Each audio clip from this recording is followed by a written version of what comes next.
Now, we couldn't avoid it. Prince Harry, a different role for him than we, or at least you'd imagine his father would have thought of when he planned out this historic day. Was the prince actually, in fact, the spare part? Walking in with the non-working royals, the prince sat 3 rows back between Princess Eugenie's husband, Jack Brooksbank, and 86-year-old Princess Alexandra. He didn't hang around for the small talk after the service. He left the Abbey, at 1:15. 35 minutes later, he was at Heathrow, ready to fly home for his son's party.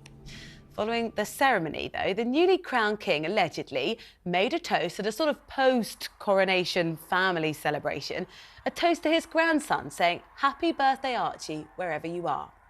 Meghan Markle was seen hiking in LA for the first time since she decided not to show up at the coronation, but her husband Harry was nowhere to be seen, despite the fact that he rushed back, we were told, to see his family. Could this be the last time we ever see Harry at a royal event? And what is his future within the monarchy? Well, to discuss this, Emily Andrews is here still, but we're also joined by the author and playwright Bonnie Greer.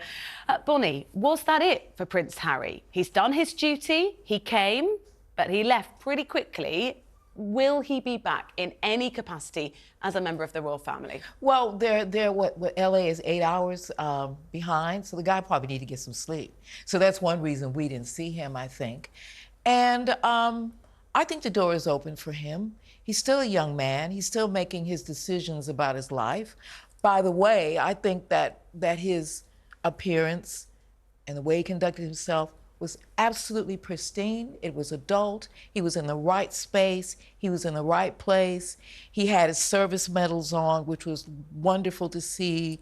He did the reception line. He sat with his cousin, who he gets along with, and then he split, which I think was really, really very tasteful, and left the day open for his brother and his father. Was it tasteful to not have any of those sort of conversations, even the day before when he arrived? Because if he wanted to rush off to spend time with his family, why not come to some of the family events the day before? But why would he do that, if you think about it? First of all, his dad is like the weight of the whatever on him.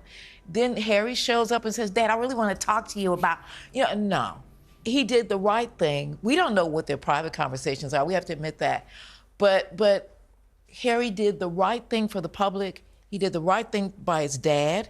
He did the right thing by his children. His children are related to that event, too. His children might grow up thinking, "I wish I saw my granddad be crowned king." Emily? Well, I mean, look, they can't. Archie's 4 and Lilibet's almost 2, so they wouldn't remember. But what it would have been nice would be to have some family photographs. I thought it was really sad, actually. I mean, I'm told that Charles absolutely does want to make up with his son. I mean, Harry said himself when he's doing the publicity for Spare that before he even agreed to come to the coronation, he wanted to have a proper sit-down, round table discussion with his family. That didn't happen because as far as William and Charles were concerned, there was nothing to apologise for. And Harry said he wanted an apology for him and his wife, Meghan. I understand that there was quite a lot of conversation, shall we say, between Harry and Meghan about who was going to go and whether they should go. How do you understand that? Sources. Rosie, some very good sources. Yeah. So you think that the couple weren't united on what they should do here? No, I don't. That's what I hear. And, I don't think they were, but I think they came to an elegant solution. Absolutely. It was very elegant that Harry came and Meghan stayed in LA. Personally, I don't buy this narrative that Harry was rushing back for his son's birthday. By the time he got back at 7:30 in Los Angeles, and it's a 2-hour drive to Montecito in California, he wouldn't have got home until 9:30. I've got children the same age as Archie, a little bit older. My kids are in bed at 7:30. But you know what? But it was a good narrative to say he came for his family. Do you think it was a PR spin? No. It was a narrative, as I say. It was elegant. What he did was elegant. And the fact that this was his dad's day, okay, and his brother's day, and his nephew's day, because little George was one of the pages of honor. So it was their day. And Harry came, and he sat where he was supposed to sit, and he left. And that's cool. Yeah, I totally so elegant is some of the reporting in the papers today is saying what Harry said in the service is, "I'm fed up with the way they treat me." He said in the service. We mean in the service. While sat down in the But we don't- congregation. Well, I mean, well, from lip readers. I mean, I'm Yeah, sorry. exactly. Having been a tabloid reporter for 12 years and having used lip readers myself, I'm always slightly hesitant about actually. What kind of conversation do you think he's having? But that's a ridiculous thing for him to have said. Wouldn't have said it. I know, I agree with it's Bonnie. crazy. I just don't think he That's would have crazy. said it in an official. he's No, not, what he no. did say to Jack Brooksbank was, "I'm going off after the service because I'm going back home." And Jack said, "Oh, so soon?"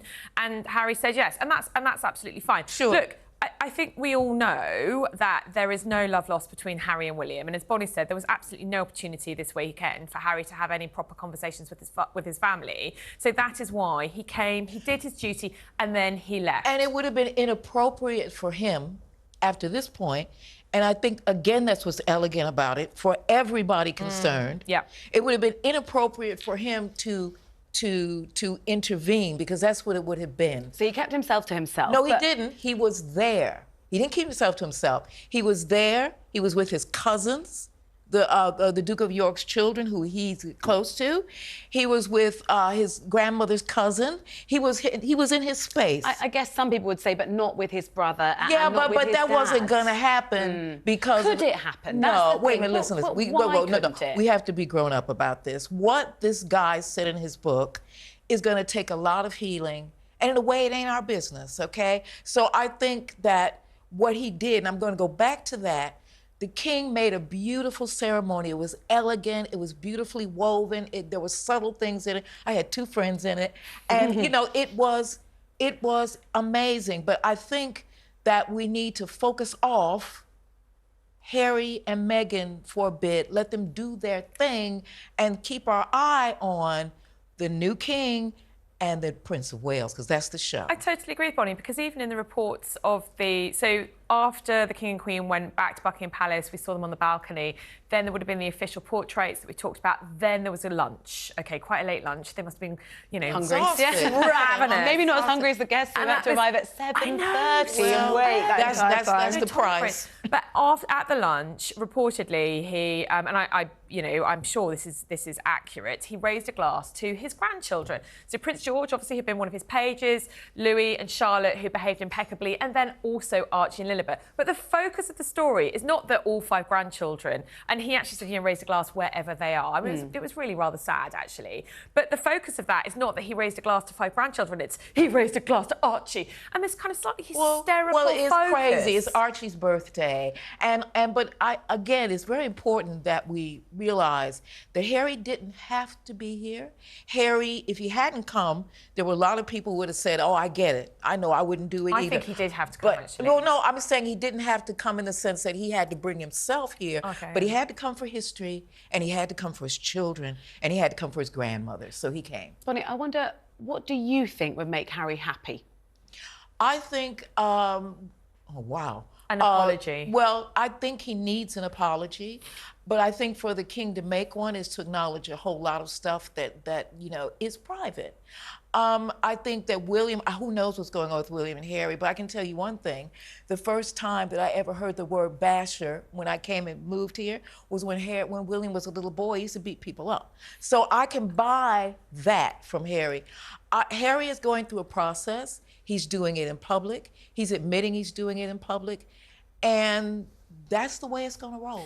It's a bit of a disconnect, though, isn't it, when you've got a feud and one person's happy to air it publicly and the other parties Can I just say aren't. something really quickly? So how do you Can I marry say something that? really, really quickly? The royal family is always feuding. I mean, if we think this family is Nothing quite on this no, scale. Yeah, wait a minute. I don't know how old you are, but remember Diana and Charles. I mean, that was horrific. Okay, so that is what they are. And they have to do it in public because this is the age we live in. And I think that Harry is trying to negotiate a way for him to be in the world and also to hold his family. And I think this is the first step on that journey. Emily, is he happy now? I think so. I mean, I think he is happy, actually. I mean, I was here in the studio on Saturday, and a number of my fellow commentators said, he looks so miserable, he looks so depressed. I actually didn't think he did. I think all he's ever wanted is to have a wife and children, and that is what he has, and he does seem very happy. I think No, I've met Harry several times. I think it's so sad what's happened. I really hope he can make up with his brother and his father. You're right. William's nickname when he was little was It was called the Basher. Basher Wills. So everything that Harry says about William being aggressive, he was a little aggressive little boy. Yeah, but I don't think you can extrapolate. No, a 5 but or I'm 6-year-old boy into a man. No, but I think that's the And we've got problem. to be careful about, casting aspersions. No, I'm not casting aspersion. Is that go back to saying that's the first time I'd ever heard that term. When I moved here to this country, I never heard it before. I didn't know what it was, and it referred to William. I think what you're saying, Bonnie, is all of this drama distracts from what has been a very successful weekend. No, it doesn't distract. It distracts if we let it. This has been. Let me tell you, as somebody born in Chicago, Illinois, when the troops did the salute to the king and the way they did it, people were going, what the? I mean, it was boom, boom, boom. I don't like the way the cops treated the people of the Republic. I think that was garbage. Terrible. But other than that, the thing looked good. It hit off right. Good. Sounded good. It was and it looked good. Thank you. That's what it's for. Both very much for coming in at the end of this Coronation Bank Holiday weekend, the first show. We can dissect all the details on Jeremy Live. Bonnie Greer, author and playwright, thank you very much. Thank you, Emily Presley. Andrews, royal correspondent, taking us through some of the details.